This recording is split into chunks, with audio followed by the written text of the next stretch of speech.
a little pic of my thumbnail in the corner there. Alrighty, let's get started. I gotta open this up real quick. Move this around. There we go. Get into the live. A million things to do. Live. Ooh, they really switched around. What is this YouTube update? Wow. They really swapped that around, didn't they? All right. Interesting.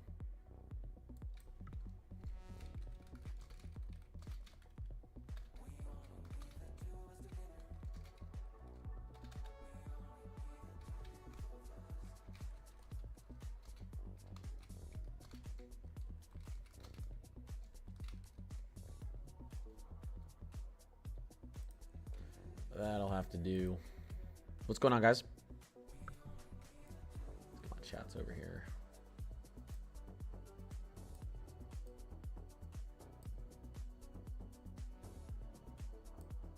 Uh-oh. Do I hear my son out of bed? 1 second, guys.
Check, check, check, check, check it, check, check. Check it, check, check, check, check. Why can I hear nothing? Look at this. This silly little. Is this supposed to be? This is the forecast cone? Really? That's the forecast cone? Okay.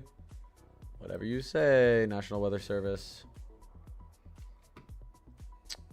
This west side still isn't filling in. I think this west side's going to fill in with some moisture, though, tonight. I think we're going to have a little bit of a convection bubble pop up there. And we've got a severe thunderstorm warning just to the southwest of Pittsburgh. Just to the south of Pittsburgh. Check, check, check. Okay, why can't I hear myself? Why is this all so quiet? Give me a second, guys. Oh, there we go. Okay, that's better. That's better. What's going on, Morgan? Okay, what's going on? Yeah, you did make it in time. Before I've even started. Look, we got a big land hurricane right below me. Remember, if you're on TikTok, you can turn your phone sideways. B, what's going on? I have on like 3 jackets right now because it is 25 degrees outside here. Well, the wind chill. I guess so the wind chill doesn't affect me in here. But, and I have big windows right in front of me here. So, oh, I finally got blinds. You guys want to see my blinds? Let me back camera. It's easier to move. I got blinds. Pretty big deal. Nice blinds too, you see? Not no cheap blinds, nice blinds. I'm not going to tell you how much those cost because it's going to make me upset. Hi. Sorry, I'm fixing this.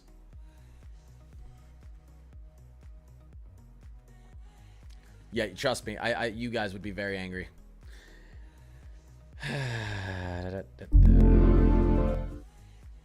Okay. There we are. No more blind. Yeah. Well, now, haha, pun intended. That means I can now actually stream at like 4, 5, 6 o'clock if I want to, because the sun won't be, again, blinding me. No pun intended. All right. Can Connecticut get some early morning thunderstorms tonight into tomorrow? Let's take a look at what's going on. We can take a look really quickly at I'm gonna make, okay, I want to start doing more long format videos, guys, but the problem is, and I'm just gonna be honest, yeehaw, ride 'em, cowboy. I hope I got it, Gemini. I'm gonna be very transparent with everyone here. Who's ready for transparency?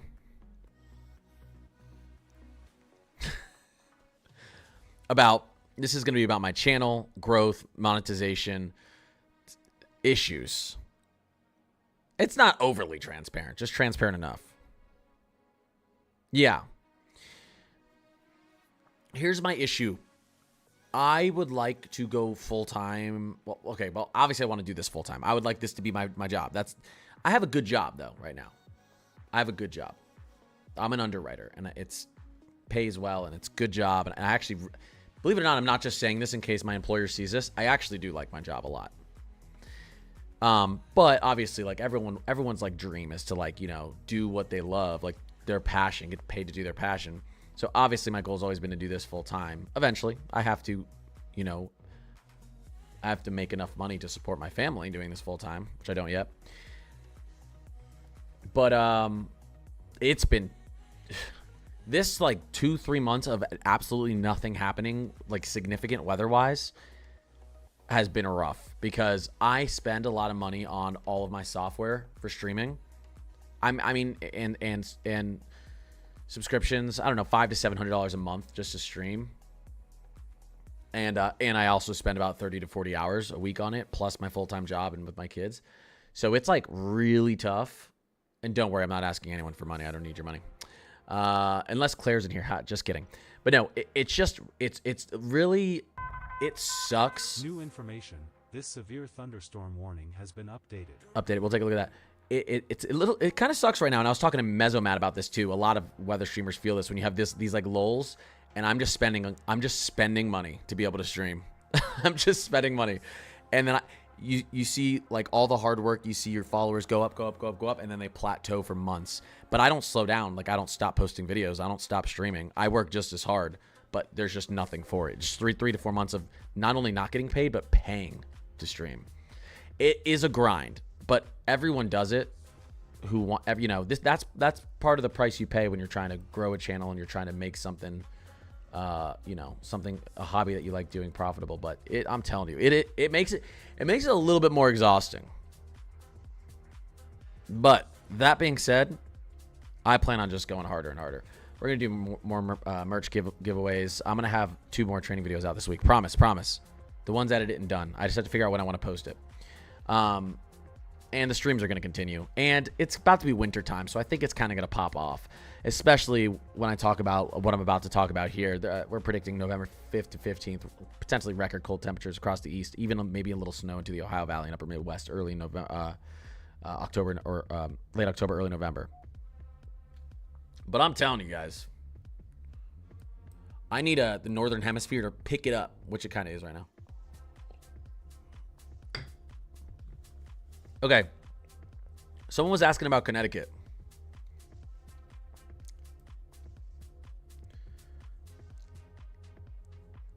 Someone's asking about Connecticut. Look, we've got some storms moving into Connecticut tonight. They're not thunderstorms. This is just some rain. I mean, you could get heavy downpours at time, a little bit of wind. Here's our big upper level low spinning right here. Here's the tail. So you're going to have some wind whipping through New England, of course. So a little bit windy, a little bit, definitely some heavy downpours. I'm not expecting anything severe, though. What is this banging that's going on there? My God. What? Hold up.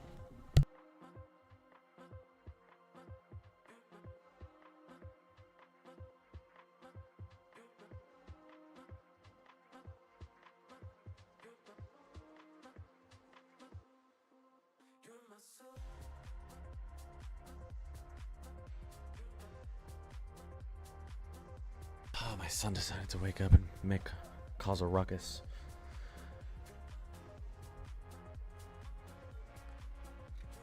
Yali. I'm only happy to give you because my head feel like it's going to explode. Yali, you don't have to do that. You think Georgia will get snow again this year? You're probably gonna get a few periods of well below freezing temperatures, so it's possible. Weak La Niñas definitely. We're seeing very warm anomalies in the stratospheric polar vortex in early November, so we could get below freezing days in Georgia, multiple below freezing days in Georgia in November. So you could even have a chance to get something early down there. I don't think in November, but maybe early December. Again, there's some stuff going on with our SSTs out here that I think could give us a good nor'easter storm track this year. Yeah, Georgia could get snow this year. It's typically going to be a little bit more mild and you have a lower chance for snow, but yeehaw, ride him, cowboy. Yali, I appreciate you. Yali said, my head hurts, so I'm just going to hop in here and gift you. Yali, you don't have to do that, but you know I always appreciate you. The galaxy and the cowboy hat. Shout out, Yali, you're the realest. Yeah, you know, we're gonna get cold air. We're gonna get cold enough air multiple times this winter. I'm not talking about 32 degrees. I'm talking about probably 15 to 25 down here. With the instability I think we're gonna have in our stratospheric vortex. So, with that being said, there's 100% gonna be opportunities for snow. The question is, do we have the moisture down there when the cold air is there? It's just gonna be a little bit of a gamble. It's getting cold out here. EJ, what is going on? Guys, show my brother some love if you like. He collects comic books, trading cards, all sorts of things. He has a channel, EJ the Collector, right there. It's actually a really cool channel. Yeah, EJ, what are the temperatures looking like right now? Actually, let me see something. You know what I haven't used in a while? I haven't opened up WSV3 in a while. Let's take a look at this.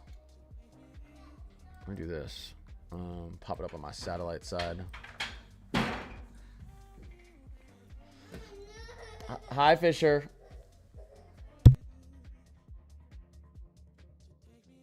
That's my son. Here we go. Obviously, very cold temperatures up north. We're below freezing through most of... Oh, you guys can't see what I'm looking at. Sorry. Let's move this over here. Very cold temperatures up north. Below freezing through Minnesota, portions of the Dakotas, up here through the upper Midwest. We do have some cooler temperatures that are beginning to move into Charlotte. We can see we're down into the 40s up in the mountains, 50s down in Charlotte. This cold air is going to be moving off. I haven't used WSV3 in a while, so it's... Oh, yeah, I have to zoom. Okay, I always forget how to use this one. And I think... Yeah. This cold air obviously is going to be moving off into the southeast. So we have this big upper level low that's pulling in all this cold air. Let me show you really quickly what we have moving forward here, and then I'm going to answer everyone's questions. I want to do my quick forecast, and then I'm going to answer everyone's questions because there's going to be a lot of questions.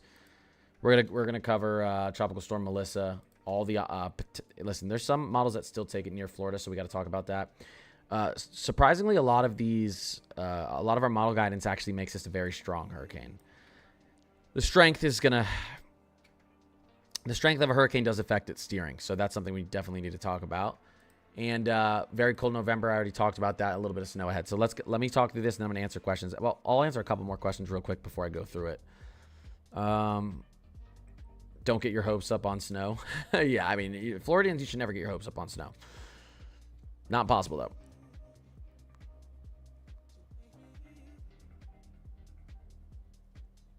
Love WSV3. I do, too. They're working on some new updates for it this year. Wait, Leanne, what happened?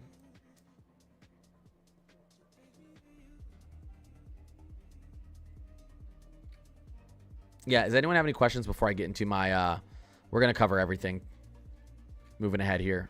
Kind of winter outlook changes and tropical updates. Snow, rainfall, and everything moving forward here. Okay. I'm going to get into it then. I'm actually... You know what? We're just going to use this. I'm going to use this as a video to post on YouTube. So maybe I'll turn my music down and I'm going to go on a rant about everything you need to know. All the updates that we have right now. Everything I'm looking at. Every aspect of weather in the States. It'll be quick, though. It'll be quick enough. It will be quick enough. Let's turn this down a little bit. What's going to happen tomorrow in Michigan? Well, we'll get into that. We'll get into that right here. Let me close this real quick. Give me 2 seconds. I'm going to start.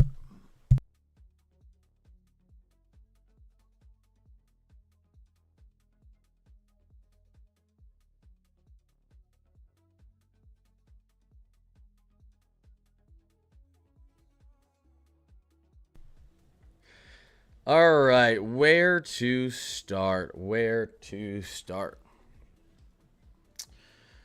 Let's start off with Tropical Storm Melissa. Here we go. Central to Eastern Caribbean, we got Tropical Storm Melissa right now. What is it at? Around wind speeds 50 mile per hour sustained with 65 mile per hour gusts, moving west at 13 miles per hour. It's going to slow. It's going to stall. What's happening? Well, we've got actually a lot of shear up here to the north. So this storm wants to move up to the north. It's kind of going to run into this jet, a little bit of a subtropical jet here, and it's going to meander around for a while. My biggest concern is you see all of these models that I'm going to show you right now. You see all of these models showing that this storm is going to head away from the States, right? Here is our Google DeepMind FNV3 model. Here is our Google DeepMind GenCast. Now, obviously, high confidence in this moving away from the States. These are the same AI models that had high confidence, though, in our last system moving in to the coast. What's its name? You guys know what I'm talking about. And it got pulled away. Now, it got pulled away because we had another storm system out to its east. But here's my issue. I don't trust the models at all with this storm system. And that's because when you get a stalled system that just decides to float around for, this could be 4 or 5 days, the weather pattern up here is going to keep moving, right? A lot of things are going to change up to its north. And in that time, it's meandering around. We don't really know exactly what the setup is going to be up to the north of this system in the Western Atlantic Gulf and then moving across the states. We don't know what's going to be there once this system decides to pick up again. So, we see all these tracks moving it off into the northeast, into the open Atlantic, which it very well could. You would think this is only 2-3 days away. No, this is like 6 days out once this thing starts moving off into the north and east. So I wouldn't trust this yet. I'm not saying it's going to move into the Gulf or it's going to make an impact to land or anything like that. I'm saying there's still a possibility it does because a lot of these models see this thing floating around here. We can actually go quickly take a look. Here are our GEPS tracks, and you can see there's a lot of confusion. We have some that take it pretty far out east, and we have some that actually take it pretty far west. This is a lot of room for error, and there's going to be error here. Definitely. Will it be enough error to have an impact to southeastern U.S.? Possibly, possibly not. The good news is you can see here once this thing starts moving off to the north and east, guys, we're talking about 168 hours, 120 hours, in some cases 192 hours. This thing is going to float down here for a little bit. Taking a look at our latest forecast models, we can move down into the western. Where are we? Western Atlantic here, and we'll move forward. Here's the latest GFS. It actually has it moving up pretty quickly into the northeast. If we were to go back to our 12Z, we can see this system. Actually, on the 12Z, the GFS is really throwing this thing out of there. Let's take a look at our Euro model. See, our Euro has it meandering down here for quite a while. Look at this. Okay, this is 144 hours out, and it has it moving about 50 miles to the west. That's a concern because then a lot of stuff happens up to the north here, and we don't know if this is actually going to move out into the open ocean or if it's going to move into the Gulf. We don't want it to move into the Gulf. These waters are baking. So that's something to watch moving forward. Regardless, we have time in the southeast. Plenty of time to see what it does. There's no need to panic buy or freak out. This storm could very well not affect us at all. But again, this stalling out is something to watch. So that's something I wanted to talk about. Really quickly, moving forward, and we'll take a look at our GFS because it's going to show us a little bit farther out. We do have this big upper level low up in the Midwest moving out to the Northeast. So moving into tomorrow, we are going to get a little bit more moisture moving into Michigan. Potentially, maybe some flakes flying through the air tomorrow. We'll have to see. And then that upper level low is going to move off and be out of our hair. As we get into the weekend, we can see we do have a nice stream of moisture moving into the southern plains here. That's going to move off into the southeast.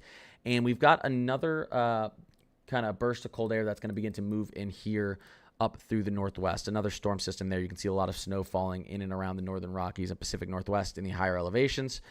This is going to be interesting here as we get into... Warning, a new special marine warning has been issued.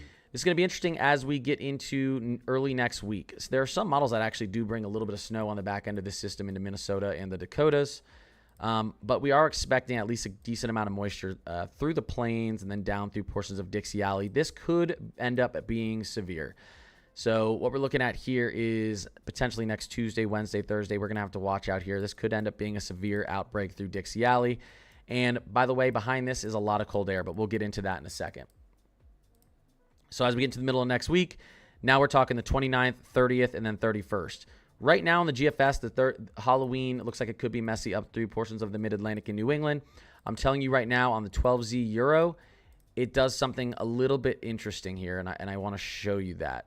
If we take a look at the 12Z Euro, you can actually see our storm system out here. This would be Hurricane Melissa, getting pretty close with a strong low-pressure system along the coast here in and around October 30th, October 31st. There could be a weird interaction with this that we need to pay attention to. Potentially, Melissa trying to be pulled into shore here because of the tug of this low pressure. So something to watch out for. It could end up being a messy Halloween or a messy 30th through the 1st out here along the eastern seaboard. So if you have Halloween plans, which a lot of people do out east, especially along the coast here, I'd stay up to date with these forecasts. And this is going to be a lot of cold air out there to the east as well. Quickly moving into some temperature updates. We obviously have some cold air moving into the east. Here we go as we get into tomorrow. A lot of below average air settling in to portions of the eastern plains and then out through the Ohio Valley and southeast. We're going to push here into the weekend.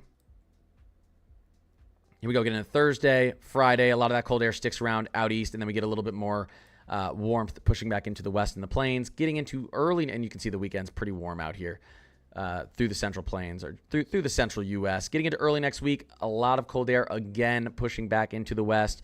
And then as we get into around Halloween time, 29th, 30th, and 31st, the GFS is still seeing a ton of cold air for much of us in the States. This would be the 30th. And we move forward a little bit further. Now we're talking the 4th and 5th. I've been talking about this for a while in my videos. There's a lot of different global model guidance that suggest specifically the time frame November 5th through November 15th being very, very cold out here. Potentially a lot of blocking up here in Canada and over Greenland. So I would say the first 3 weeks of November, we could have some snow in weird places, maybe a little bit farther south than expected.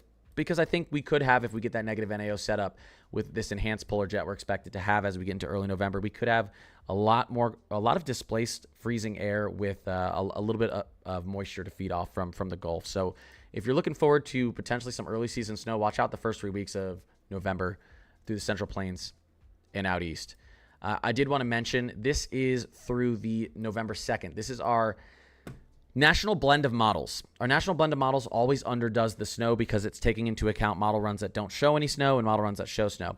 So even seeing a little bit of maybe an inch or two of snow out here on the national blend, a little bit up here in the upper Midwest, northern plains. You can see in these regions, we're definitely expecting some up here in the Rockies. But this is interesting because the national blend of models usually shows a lot less than what we could see. So some interesting areas there that it thinks we could see some snowfall in the next 10 to 14 days. I did also very quickly want to show you what is going on up in our stratosphere. I've been talking about this for a little bit, but it is important. Let's go northern hemisphere. Here we go as we get into late October and early November. Warm anomalies up here in our Arctic, affecting our stratospheric polar vortex. What does this do? It slows our jet stream up here and creates a lot of wobbles, and it displaces a lot of Arctic air. It pushes a lot of Arctic air into areas it shouldn't be. You start to get this wobbling jet stream, and this is when you get, again, potentially some snowfall a little bit farther south than you'd expected in November. Some freezing temperatures a little bit farther south than you'd expected in November in the States. This is, I can't remember the last time I've seen this warm of an anomaly. That's so perfectly over the Arctic. And this is November. We've talked about it for a while. November and December potentially being a very, very cold start for the states, especially the plains and out east. I think that's most of what I wanted to go over. So with all that being said, I'm going to go back and get into some questions. Gemini, Marissa, I appreciate you. Let me see. Pam, what's going on, Pam? Jasmine, let me turn this up a little bit here.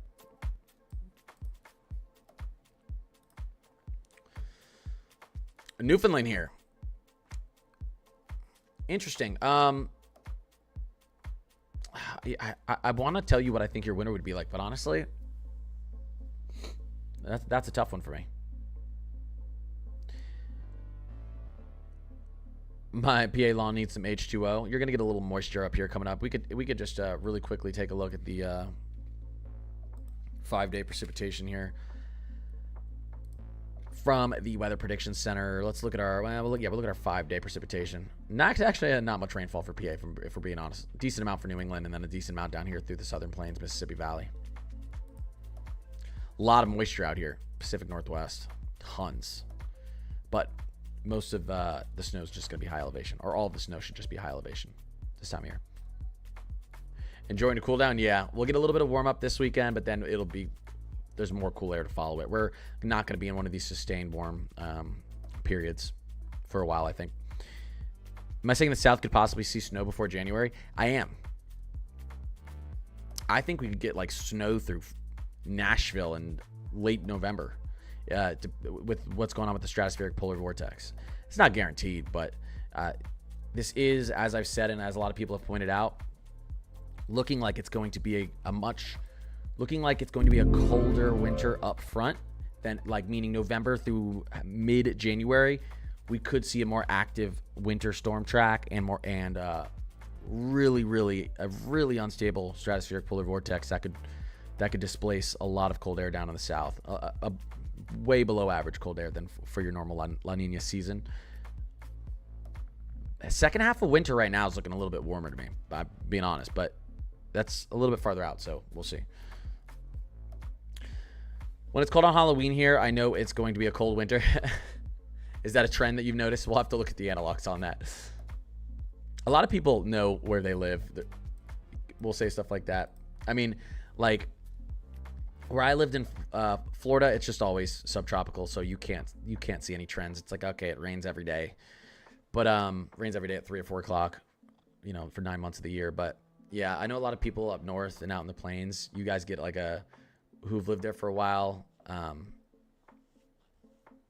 You start to get in Yali, I know where you are, northeastern or eastern Texas.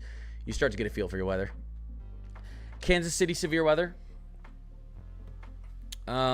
Here, let's take a look at some other things here. Let's take a look what CSU thinks. All right. I might have to pull up my Discord real quick to show you what CSU is doing with severe weather here. 1 second. It is looking like Tuesday, Wednesday, Thursday next week we could get some severe weather. Some decent severe weather across Dixie Alley. All right, let me pull up my Discord real quick so I can show you because I have it on my Discord. By the way, if you want to follow my Discord, Connor's Climate Corner HQ, that's where, if I can't find it here, if CSU is not loading, I know I have it on my Discord. Here, do I have streamer mode on? It's on. Okay, so I can show this. Here we go. So here's the Discord. So I want to see what CSU is thinking about severe weather. Well, I know that I woke up at 7 in the morning and updated this while it was available. So this is today's CSU update. That's day 1. That's day 2. Here's day 3 to 8. You can see right here, Thursday, a little bit of a severe threat potentially through the Southern Plains. Oklahoma, specifically, they have a little bit of a slight there. Friday. But here we go, Monday into Tuesday. I think Monday and Tuesday could definitely get interesting out here.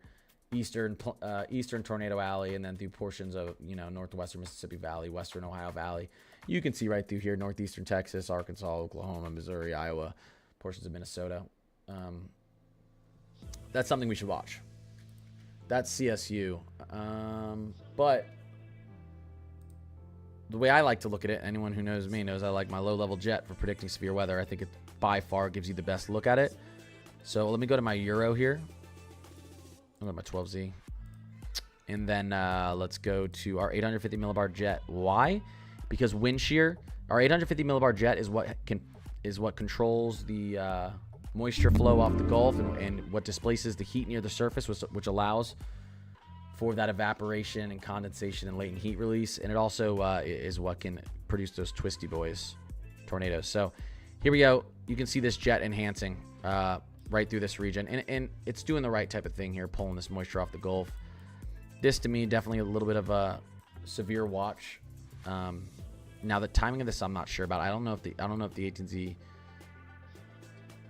Yeah, and you can see right here getting into, if we were to look at the Monday threat, would be like this. Right now, the Monday threat looks like it would be... I'll say, we don't have... This region's gonna get some sort of severe weather Monday through Thursday next week. let me look at the latest GFS shows, because I'm not seeing much model consensus. That's why I don't have much confidence. Interesting little jet streak there on Sunday. Monday night, you see this is more of a severe look for this region here. That would be Monday night. Then we move into Tuesday. This would actually be potentially very, very significant severe outbreak if we actually were to see that. We don't know if we're gonna yet though. Pam, oh my gosh, superstar. Pam, I appreciate you. You're the best. I love you, Pam, always. Thank you, Pam. Shout out Nora. October. Ooh, I haven't seen that one. Thank you, Nora. But yeah, this right here, this would be Tuesday night. So Monday, the GFS really gives a decent look for Monday, Tuesday, severe threat, and then into Thursday, we could get into Thursday. This would be actually the night before Halloween. I mean, then look behind it too. Wow, it could get. We could have a very active severe threat, really like October 28th through maybe like November 3rd, out east. The GFS sees it very, very active. But the European and GFS don't really fully agree on what's happening with our jet stream next week. They're actually, sometimes we have a lot more model consensus than we have right now.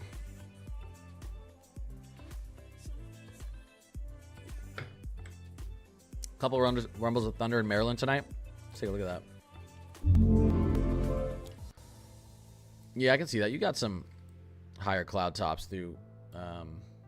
We got some higher cloud tops through portions of Maryland tonight. Nothing too significant, though.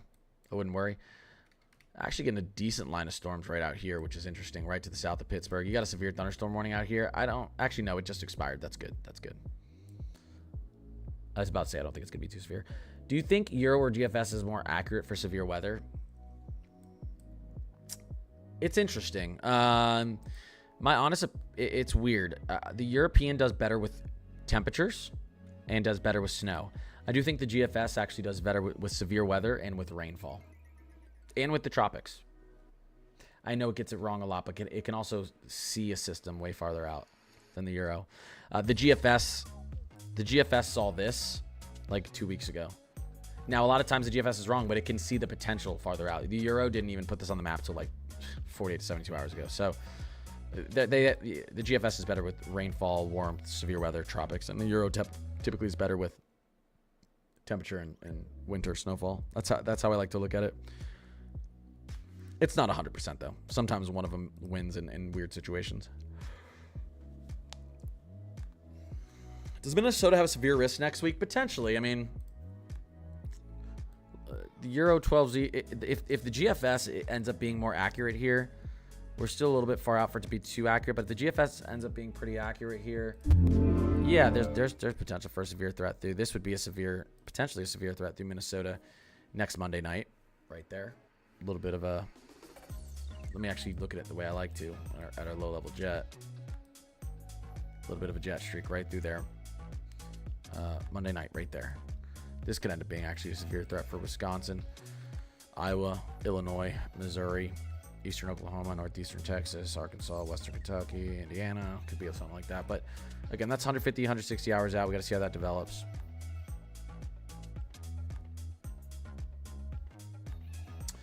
I do want to show you guys some interesting stuff that's happening with snowfall on the GFS. Anyone from Minneapolis here?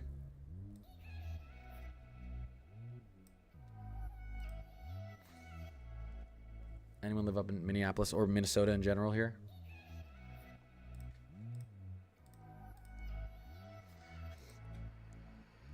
Yeah, that's right, Ali. This was the 12Z GFS today. Now this is gonna change. It's already changed a little bit, but the 12Z GFS today said, hey, let's put a foot of snow into Minneapolis October 29th, like literally like in a week.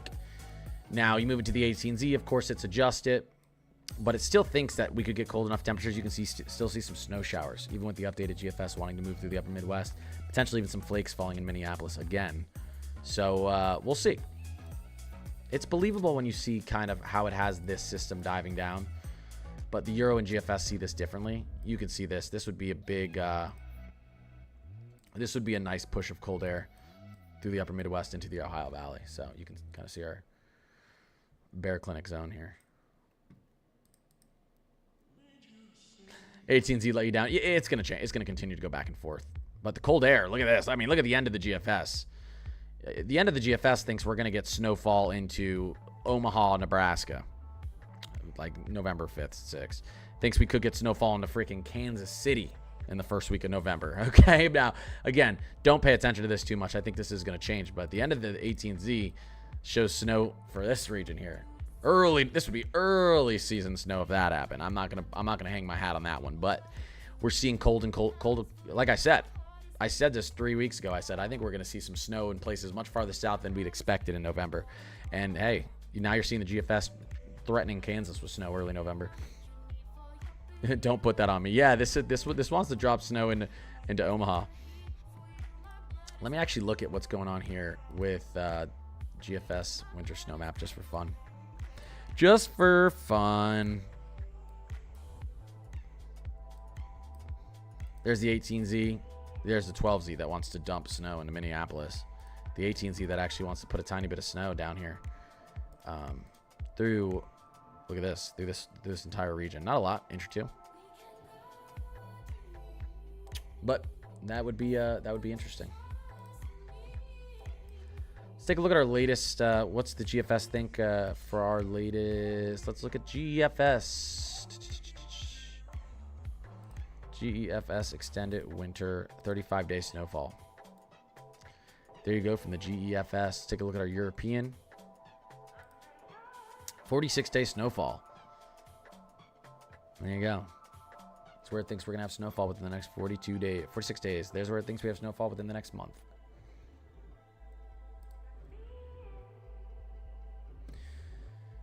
I do not claim that energy. Listen, B, you're going to have to accept it. Summer's over. The warmth is gone. Everything that's ahead is cold and bleak and white. Or icy. What are the temps looking like? Next week? Yeah, let's take a look. We'll take a look at the Euro for that. Let's take a look at the Euro AI for that. The Euro AI does pretty well, and we can see farther out in the 18Z, which I really like. I'm just going to take a look at our anomalies. So getting into early next week, here we go. Getting into Monday, we've got a little bit of a ridge. Now, don't worry, this isn't one of those ridges that's going to sit here for 4 weeks. It's going to be pretty quick. Cold air to start off Monday, out east, out west, ridge in the central U.S., okay?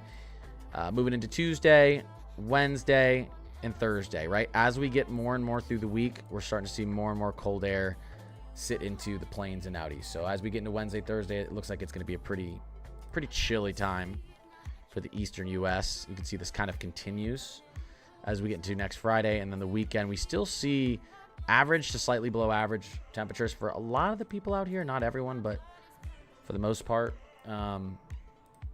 Another ridge building up, and then boom, another shot of cold air again. So again, this is a very negative NAO look where you get these consistent bursts of well below average air out into the east. This is going to set up a storm track, or could set up an interesting storm track as well. Any chance for any rain chance for Florida anytime soon? We can just quickly jump over to the WPC 120-hour quantitative precipitation forecast. Hey, at least not within the next 7 days. Most of Florida is not even expected to see a quarter inch of rain, except for if you're out there west of Panama City in the Panhandle. So, but it's Florida. You can get tropical showers out of nowhere. I know. I grew up there. You never really know with Florida, but no big storm system or big, no big low pressure or Gulf moisture moving in, settling over Florida for at least a week. 7-10 days, we'll see. You don't want all that rain? Oh, yeah, look at that. Texas, Louisiana, Mississippi, portions of Missouri, western Kentucky, Tennessee, Oklahoma, southeastern Kansas. That's a lot of rainfall for you guys there. How's eastern Tennessee looking for snow? Since I know these models update every day. Yeah, eastern Tennessee is in what we call that battleground zone for a weak La Nina, where I wouldn't call it I wouldn't say I expect you to have a bad, warm, non-snowy winter, but there's gonna be a lot of storms where you may be on the warm side or you may be on the cold side. But if you're gonna get snow, I actually think it's gonna be on the front end of winter, late November through December, early January. If you're gonna get snow in eastern Tennessee, the way it looks like the cold air wants to settle into the east for early winter. Claire, what's poppin'? What song is this? I don't even remember this song. What song? Have I ever heard this song?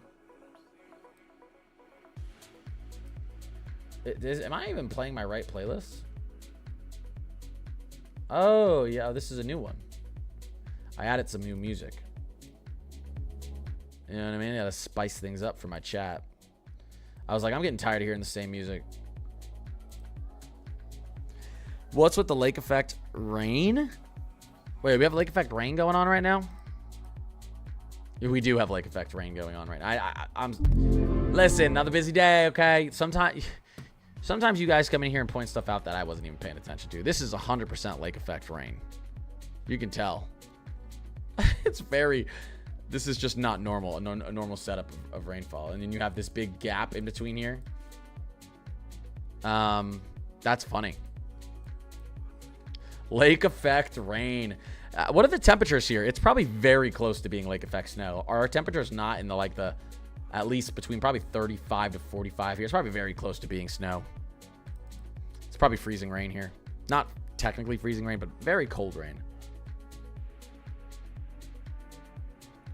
Wait, I was just sitting in someone else's live and Mark Payton joins and I got him to follow me. Nice. Nice, Tufts. Snow, yes. Rain, no. Yeah, right. Any snow prediction for Seattle area? In my winter forecast, okay, you know, I need to make a schedule because I have to release my training video and my updated winter forecast.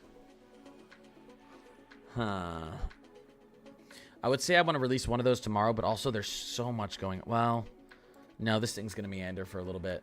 Well, guys, I'm going to put out my updated winter forecast tomorrow because there's not going to be many updates to it, but I think people will find that interesting. I'll put out my updated winter forecast tomorrow, and then I'll get the training video out after that. But Seattle, I'm still thinking you could be a little bit colder. I think we're going to have a good amount of moisture up here through the next month and some cooler conditions. I do think, though, as we get into December, this is going to become pretty mild. And we're not going to see as much precipitation up here. I could be wrong. And I will tell you, this is one of the hardest areas to predict right now for me. Well, for a lot of people, because weak La Niñas are actually typically very kind to the Pacific Northwest, especially Seattle with cold air and snow. They're usually very wintry. I'd say 3 out of 4 times a weak La Niña, which we're going to be in, is very wintry for Seattle.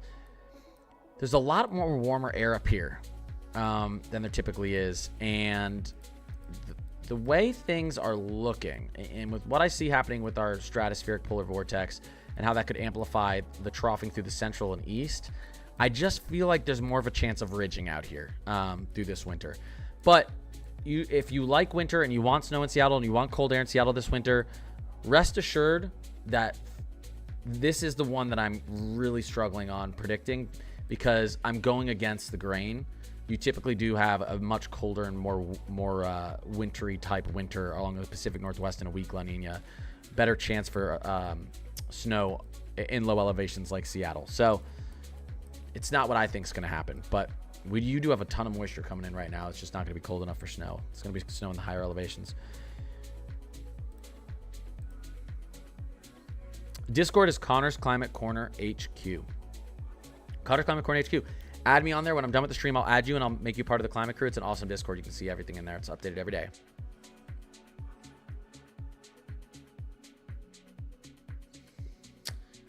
Salt Lake City, Utah. Salt Lake City, Utah, I kind of agree with Noah on this. I think there's a better chance that you see an above average winter temperature-wise. I don't think it's going to be the hottest winter you've ever had.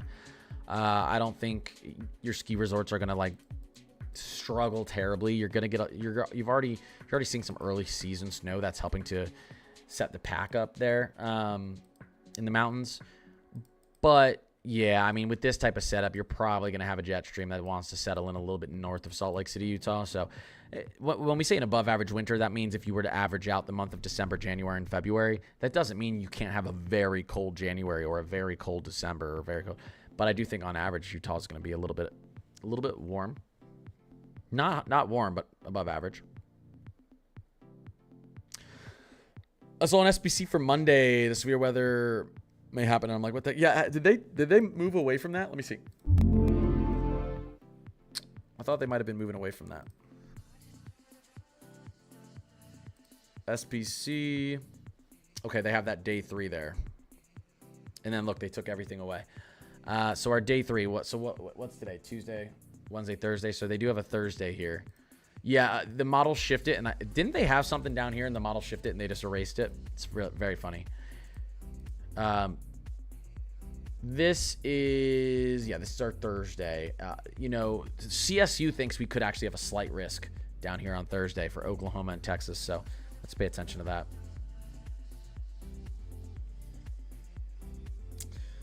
Let's pay attention to that.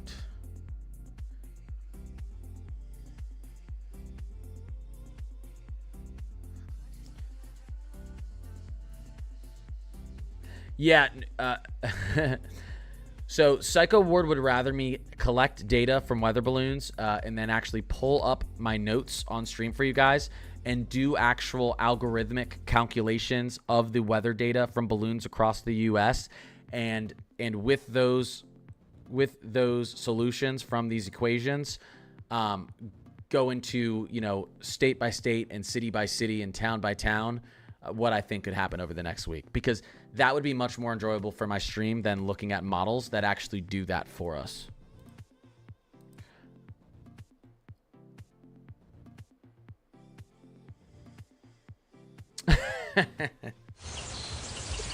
Oh crap. Pam, Pam, I appreciate that. I thought that line was gonna roar for some reason. I think that's because Claire the other day.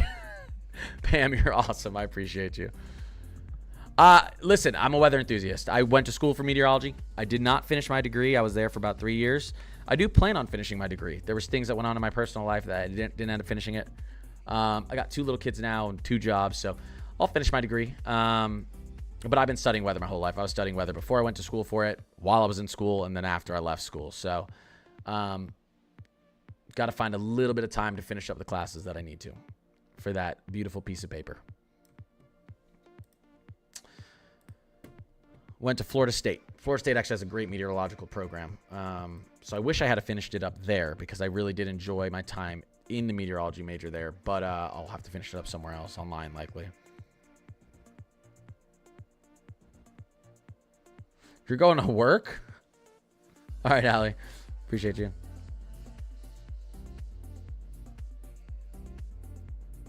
No, Claire, you don't have to do that. Maryland snow. Maryland's going to be interesting. Again, I've been talking about this. Let's take a look back at our global reanalyzer and see what's going on. I still think our subpolar North Atlantic's cold. I think it's going to remain cold. But I think one or two nor'easters is definitely on the table this year. I would expect to have at least one.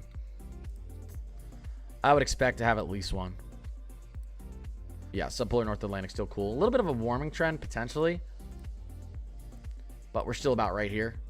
So this is a setup for a negative NAO once you have a colder subpolar North Atlantic. So I still think Maryland. I don't expect a ton of snowstorms through Maryland. You guys may only get 3 snowstorms this year, but I expect a big snowstorm up through the Mid-Atlantic and New England this year. I do expect a nor'easter type setup. So if that happens, you're going to crush your snow averages. I expect a lot of snowstorms through. The upper Midwest and down through the Ohio Valley. A lot of clipper systems. I want to be a meteorologist after high school. I've always loved weather. Do it. Pursue it. It's a good time. There's a lot of math. I'm going to warn you that, though. There's a lot of math. Brenny, I appreciate you. What is up? Yeah, so C-Bands, I'm releasing my updated winter forecast tomorrow. I'll have to see if I have time to do it in the morning, because that video takes a lot of time to record. I tend to put in a little bit more. I tend to put a little bit more time into that. We'll see if I can get it out tomorrow, because I spend like a few hours, 3 to 4 hours, with those, because I like to look back at new trends and stuff, and there's a lot of climatology involved in an outlook. So maybe I should release the hodograph. I'll release the hodograph training video tomorrow, because I can get that out tomorrow easily. And then let me put out my updated winter outlook this weekend. That just makes more sense because I've already got my photograph thing recorded and ready to go. So I'll do that.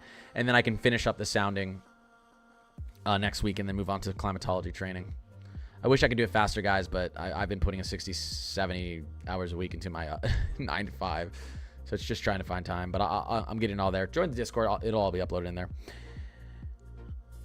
I'd rather do math than reading. Yeah, I actually fully agree. I was always a math and science lover. I hated language arts, reading. I didn't mind history, but it wasn't anything I cared that much about. I love the history of weather. Go to Miami November 6th. Can I get some 80-degree weather? Interestingly enough, early November, especially moving into the end of the first week and second week in November, right now looks actually like we could have some well below average temperatures in Florida. Not guaranteed. We're talking, we're talking almost 2.5 weeks out, so we could see lots of changes, but we might see a little bit of below average temperatures in Miami around November 6th.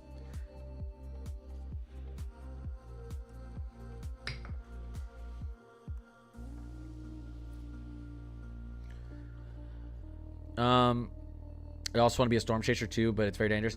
Yeah, my dream growing up was actually to be, what they called a hurricane hunter. I wanted to fly into hurricanes.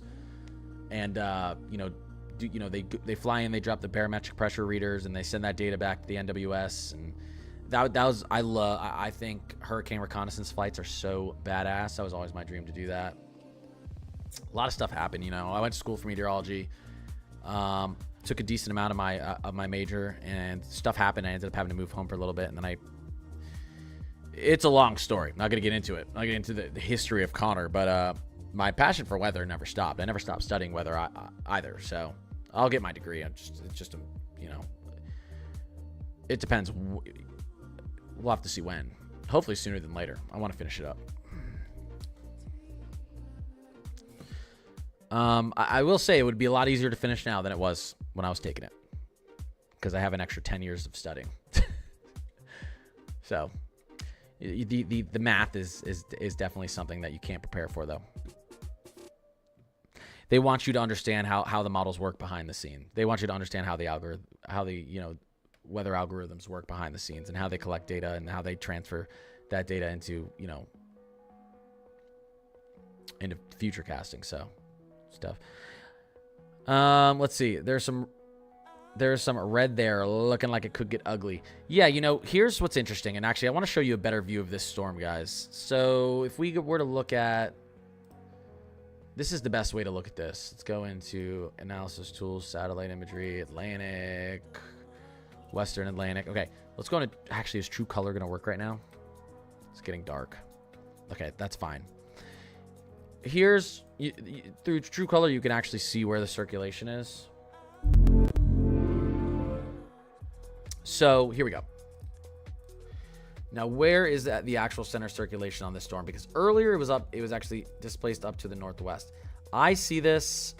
There's actually this actually looks like the center of the low. Do you guys see why? Look at the spin here. Look at the spin that we're getting right there when I take this away. Okay, watch that area right there. You see it has none of the big white puffy clouds, but that's where this is the actual center. And look where all of our clouds are displaced. Way off into the east. This is an east. This storm is tilted way east. Okay, so what could be causing that? I don't think. Now we're starting to get a little shear here. There's not a lot of shear out to the west. Tons of shear up here to the north, which is why we're getting this system which is why the Euro at least thinks the system's going to stall here. It won't be able to move anywhere because it wants to move to the north. And could it be dry air? I don't think it's dry air either. I'm a little bit confused here, and I'm pretty good with tropical systems. You've got a tiny bit of dry air here. This is not the reason the storm is tilted, though, right? This is dry air up here. I wouldn't say that this is the reason the storm is tilted. If we were to take a look at, here we go, our wind shear. Again, here's our storm system. Here's our storm system. Right out to the west of it, there's not where that low pressure system is. There's not above average shear. We do have the shear to the north. So, but again, there's a subtropical jet up here that's collapsing. So it could make this, you know, tough for the system to survive. But the center low here is just, it's right there. It's right there. That's where the actual center of the system is. So we need this to wrap around. Once it does, and once you do get your convection wrapped around your center low in a tropical cyclone, it doesn't care about dry air. It pushes dry air out of the way. But before it is wrapped around, there could be a little disturbance to that, even though it's so little dry air. Here's your shear beginning to push into it. You can clearly see the shear right here. I expect some large convection bubbles to pop up here and try to wrap around tonight. I don't think it's going to fully close off, but there's enough moisture in the air here and not enough wind shear, I think, to affect that.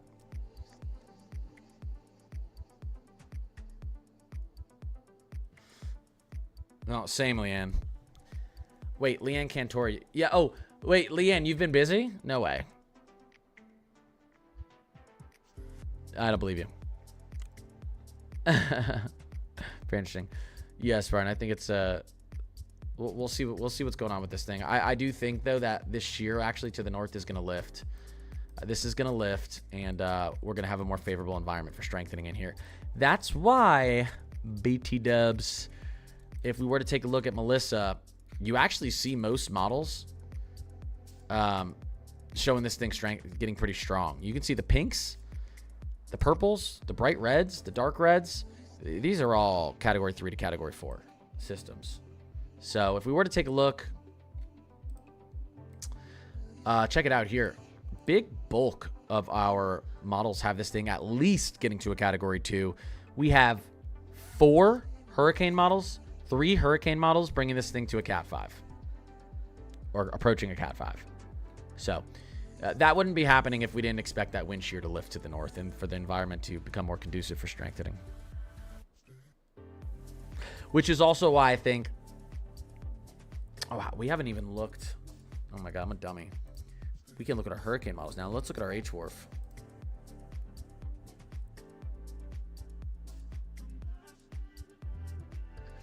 I mean, there you go. Our HWRF has this thing becoming a strong cat 2, maybe even a weak cat 3, right off the coast of Jamaica within the next. I mean, this would be next Monday. This would be a cat 2, cat 3 right off the coast of Jamaica.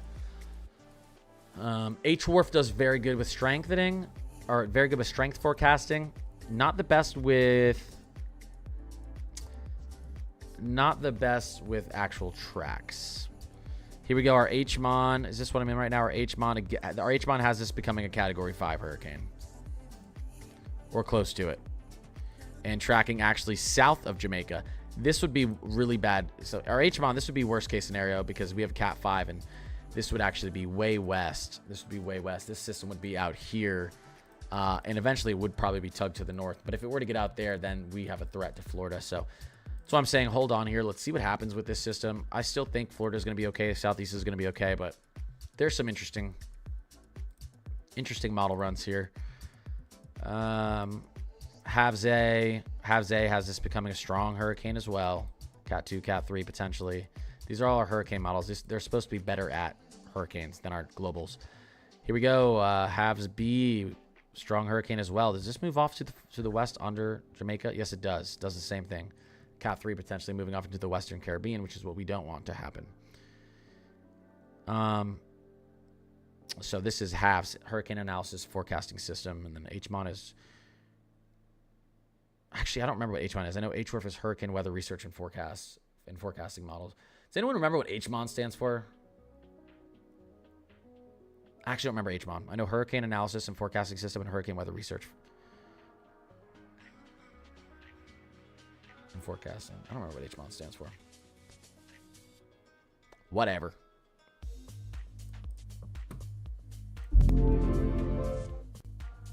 Is it going towards Cancun? Likely, not expected to. But like I said, if this storm stalls out like a lot of these, like the European, a lot of these models see, it could go towards anywhere. That's why we all got to pay attention right now. A stalling system is not a fun time because then our models that give us guidance on where it thinks that the storm could go, they bug out. Note the cone of uncertainty. You guys ever seen a cone of uncertainty that's not a cone? They should call this the circle of uncertainty. This isn't a cone. The balloon of uncertainty. Like, this is a cone, okay? If it was like that, this is not a cone. This is the circle of uncertainty. And that's because it's going to stall here and there. And when it's storm stall and the weather passes around them, models get confused. So do meteorologists. So do people. Hurricanes in a multi-scale ocean coupled. Okay. Hurricanes in a multi-scale ocean coupled non-hydrostatic. Okay, yeah, there's a reason I didn't remember that then. The other ones are so much easier.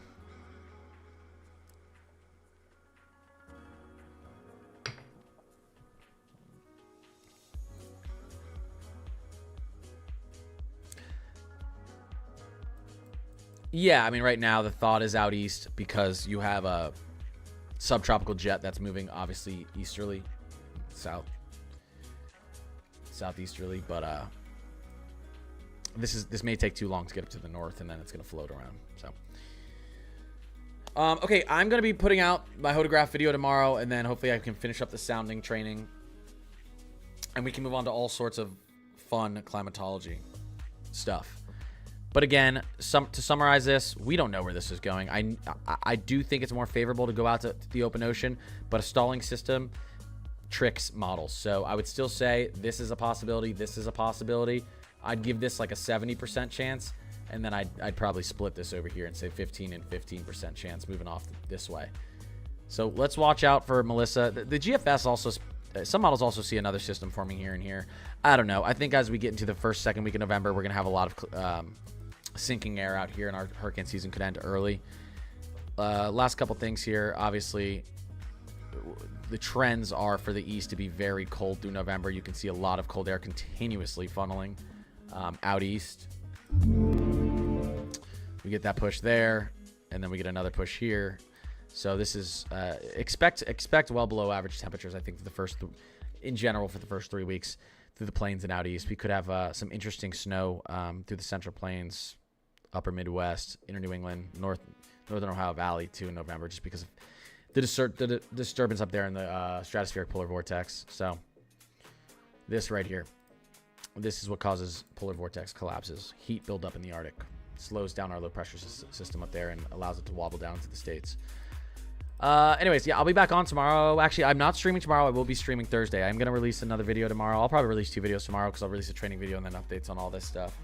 So appreciate everyone being here. Appreciate the new followers. I do love winter forecasting. So if you like that type of stuff, you like this type of stuff, I post pretty much every day. I try to stream 5 days a week as well.